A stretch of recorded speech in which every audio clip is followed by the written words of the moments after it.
Dallas. The 21st of July, 2025. Trinity Forest Golf Club. The air was heavy, not with weather, but with expectation. This was the start of the 76th U.S.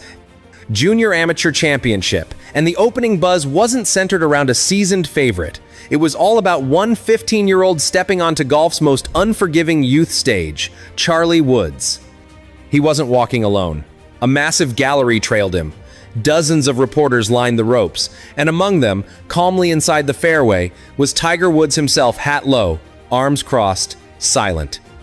No one needed reminding, this wasn't just any junior golfer, this was his son.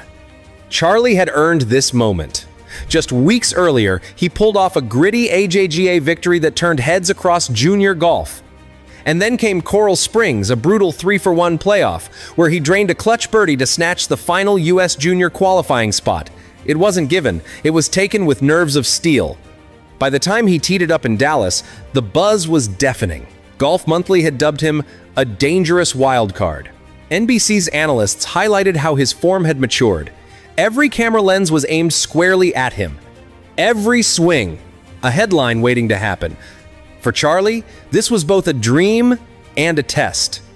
But as he stepped to the first tee, eyes locked forward and Tiger trailing just steps behind, the tone was clear. He wasn't here to be watched. He was here to compete. The walk, the demeanor, the calm, it all looked right. All the ingredients for something special were there. But no one, not even Tiger, could have predicted what followed next. By mid-morning on the 21st of July, the buzz had turned into stunned silence. Charlie Woods, after months of steady progress and hype, opened his U.S. Junior Amateur campaign with a shocking 81-11 over par, leaving him tied for 242nd out of 264 players, from contender to long shot in just 18 holes. It didn't take long for the wheels to wobble. On the front nine, Charlie couldn't find fairways. Off the tee, he was uncharacteristically erratic drives, leaking left, pushed right, or landing short in thick rough. The result? 2 double bogeys and a string of bogeys that ballooned his score early. What started as a nervous stumble became a full-blown slide. Golf Monthly described it bluntly. An uphill task before day 2 even began. There was no sugarcoating this one. By the 5th hole, the gallery energy had shifted. The cheers turned into hushed murmurs. Phones came down. Cameras pointed less frequently. Everyone was watching, but now with concern, not curiosity. On the back nine, there was the slightest flicker of fight.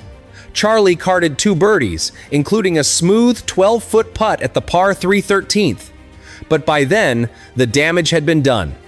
The rhythm never returned. The confidence didn't resurface. 1 step forward, 2 steps back. What made it harder to ignore was the body language, not just Charlie's, but Tiger's. As reported by Yahoo Sports, the defining visual was this. Charlie glances up at Tiger, then back down again. A quiet, weighty moment. No words, just the shared realization that things were spiraling. Charlie walked off the 18th green without celebration, without acknowledgement. Just a slow walk back to the clubhouse, cap pulled low. A round that started with fireworks ended in near silence. This wasn't just a bad day, it was a full-on unraveling. It's one thing to watch a rough round unfold in real time.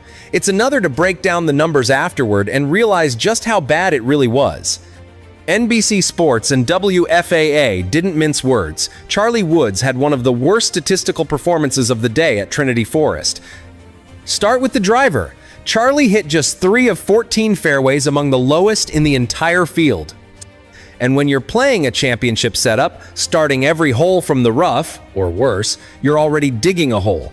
The fairway stats alone told the story of a round that never got started. And it didn't get any better around the greens. Scrambling the ability to save par after missing a green was nearly non-existent. Time after time, Charlie missed the target, then compounded the mistake with either a poor chip or a missed short putt. His scrambling percentage hovered in the danger zone, putting even bogey in doubt more often than not. Then came the flat stick. Putts per hole, a full stroke above the field average. On fast, firm greens like these, that number is the difference between staying in contention and sinking fast. NBC pointed out that Charlie had 35 putts while most players inside the cut line had 28 or fewer. And momentum? 4 double bogeys don't just hurt the scorecard, they shatter any attempt to build rhythm.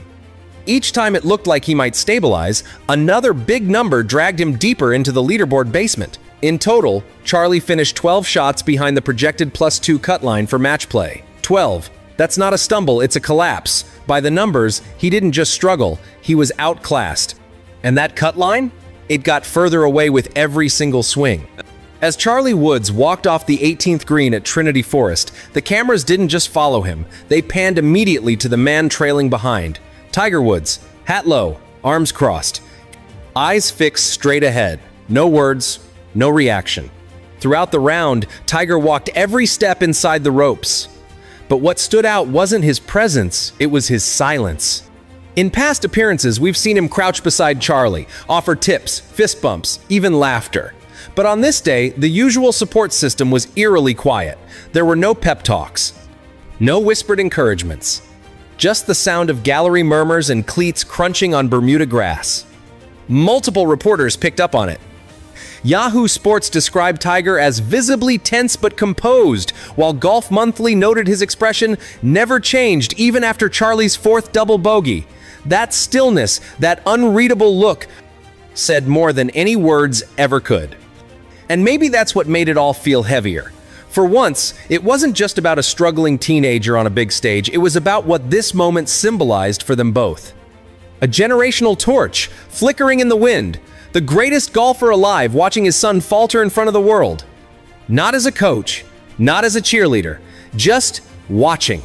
Commentators speculated that the pressure may finally be cutting both ways. Tiger has done everything to shield Charlie from the expectations. But how do you escape a name like Woods when it's stitched on your bag and your dad is 3 feet behind you every step of the way? And Charlie? He glanced back at Tiger after multiple bogeys, a look not of panic, but of uncertainty, as if asking silently, "What now?" Sometimes, silence says more than any outburst ever could. Day 2 at Trinity Forest brought clearer skies, lighter winds, and one last shot at redemption for Charlie Woods. And to his credit, he came out swinging. His second round, a 74 +3, was tighter, steadier, more composed. The erratic double bogeys were gone. The body language looked firmer. But in the unforgiving world of championship golf, improvement doesn't always equal survival. The final tally? +14 across 2 days. Charlie missed the match play cut by a staggering 12 shots. The line stood at +2, and his name wasn't even close. NBC Sports called it one of the most high-profile exits of the week. Not just because of his last name, but because so many believed his game was finally ready to speak for itself. That belief didn't come from hype alone. His Coral Springs playoff earlier this summer, where he birdied the final hole under intense pressure, showed a level of poise beyond his years. That was the version of Charlie Woods the golf world hoped to see this week. Focused, fearless, free. Instead, they saw a player still figuring it all out, in the harshest spotlight imaginable. And make no mistake, the spotlight isn't going anywhere. Every round he plays, every tournament he enters, will be broadcast, analyzed, dissected. He doesn't just carry clubs, he carries a legacy. That's not a fair burden for any 15-year-old, but it's his reality now. Still, there's something to be said about showing up after a collapse. There's something in that second round 74, the grind, the effort, the refusal to quit, that speaks louder than the scoreboard. Greatness isn't built in highlight reels, it's built in recoveries, in setbacks, in silence. Is this the making of a champion or the start of a brutal reality check? Either way, Charlie's story is just getting started.